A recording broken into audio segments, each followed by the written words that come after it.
श्री गणेशाय नमः। श्री शिव पुराण महात्म। शौनक जी के साधन विषय प्रश्न करने पर सूत जी का उन्हें शिव पुराण की उत्कृष्ट महिमा सुनाना।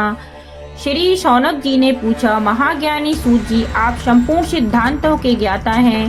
प्रभु, मुझसे प्राणों की कथाओं के सार तत्व का विशेष रूप से वर्णन कीजिए।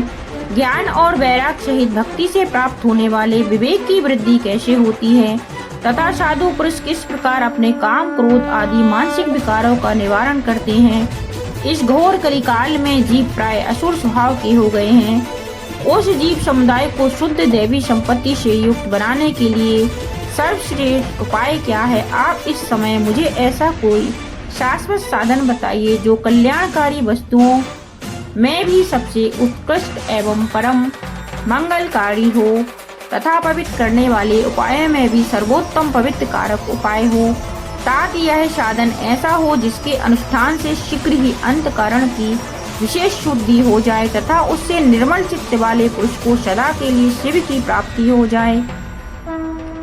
श्री सूत जी ने कहा, मुनि श्रेष्ठ शौनक, तुम धन्य हो क्योंकि तुम्हारे हृदय में प्राण कथा सुनने का विशेष प्रेम एवं लालसा है। इसलिए मैं शुद्ध बुद्धि से विचार कर तुमसे परम उत्तम शास्त्र का वर्णन करता हूँ। वत्स, वह संपूर्ण शास्त्रों के सिद्धांत से संपन्न, भक्ति आदि को बढ़ाने वाला तथा भगवान शिव को संतुष्ट करने वाला है। कानों के लिए रसायन अमृत स्वरूप तथा दिव्य है, तुम उसे श्रवण करो। मुनि, वह परम उत्तम शास्त्र है शिव पुराण, जिसका पूर्व काल में भगवान शिव ने ही प्रवचन किया था। यह काल रूपी सर्प से प्राप्त होने वाले महान त्रास का विनाश करने वाला उत्तम साधन है। गुरुदेव व्यास ने सनत कुमार मुनि का उपदेश पाकर बड़े आदर से संक्षेप में ही इस पुराण का प्रतिपादन किया है। इस पुराण के प्रणयन का उद्देश्य है कलयुग में उत्पन्न होने वाले मनुष्यों के परम हित का साधन। यह शिव पुराण परम उत्तम शास्त्र है। इसे इस भूतल पर भगवान शिव का वाडमय स्वरूप समझना चाहिए और सब प्रकार से इसका सेवन करना चाहिए। इसका पठन और श्रवण सर्व साधन रूप है। इसमें शिव और भक्ति पाकर श्रेष्ठतम स्थिति में पहुंचा हुआ मनुष्य शीघ्र ही शिव पद को प्राप्त कर लेता है। इसलिए संपूर्ण यत्न करके मनुष्यों ने इस प्राण को पढ़ने की इच्छा की है अथवा इसके अध्ययन को अवश्य साधन माना है। इसी तरह इसका प्रेम पूर्वक श्रवण भी संपूर्ण मनोवांछित फलों को देने वाला है।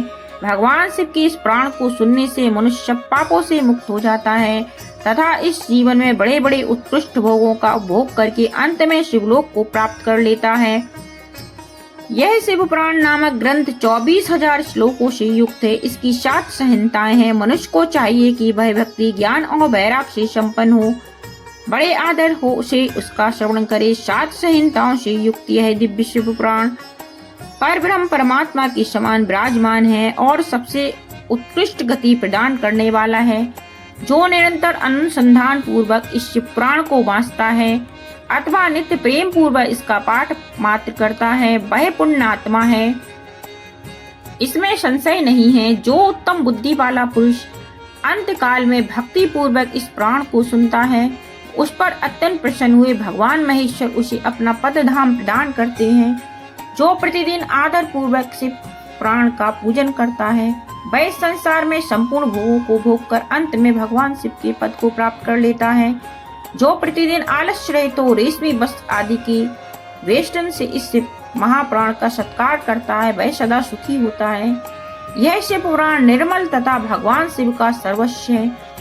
जो इहलोक और परलोक में भी सुख चाहता हो, उसे आदर के साथ प्रयत्न पूर्वक इसका सेवन करना चाहिए। यह निर्मल एवं उत्तम शिव पुराण धर्म, अर्थ, काम और मोक्ष रूप चारों पुरुषार्थों को देने वाला है। अतः सदा प्रेम पूर्वक इसका श्रवण एवं